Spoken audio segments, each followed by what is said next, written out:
Hello friends, welcome to my RX Tamil channel.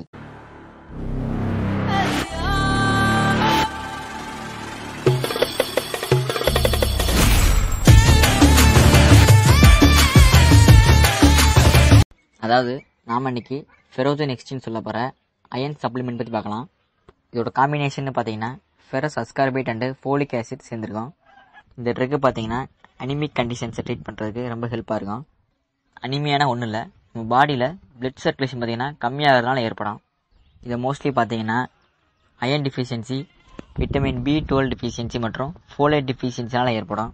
அதாவது நார்மலாக RBC பார்த்தீங்கன்னா ஆக்சிஜனை எல்லா பாடி டிஷ்யூஸ்க்கும் கேரி பண்ணி கொண்டு போகும். அந்த ஆர்பிசி பார்த்தீங்கன்னா நம்ம பாடியில் போதுமான அளவு இல்லாததுனால இந்த அனிமிக் ஏற்படும். இந்த காம்பினேஷன் உள்ள ட்ரக்கு பார்த்தீங்கன்னா ஆர்பிசி அண்டு ஹீமோகுளோபினை இன்க்ரீஸ் பண்ணுறதுக்கு ரொம்ப ஹெல்ப்பாக இருக்கும். அதனால் ஆர்பிசி தேவையான அளவு ப்ரொடியூஸ் ஆகி எல்லா பாடி டிஷ்யூஸ்க்கும் ஆக்சிஜன் சப்ளையே பண்ணும். இந்த ட்ரக்கு சிலருக்கு பார்த்தீங்கன்னா வாமிட்டிங், நாசியா மற்றும் ஸ்டொமக் அப்செட் இதெல்லாம் ஏற்படுறதுக்கான வாய்ப்பு இருக்குது. நீங்கள் ப்ரெக்னென்சி அண்ட் பிரெஸ்ட் ஃபீடிங் பண்ணுறீங்க அப்படின்னா டாக்டர்கிட்ட கன்சல்ட் பண்ணிக்கணும். அதாவது ஃபோலிக் ஆசிட் பார்த்தீங்கன்னா ப்ரெக்னென்சியாக இருக்கும் போது அன்பார்ன் பேபி, அதாவது பிறக்காத குழந்தைக்கு பிரெயின் அண்ட் ஸ்பைனல் கார்டில் டெவலப்மெண்ட் பண்ணுறதுக்கு மூலமாக இது செயல்படும் சொல்லலாம்.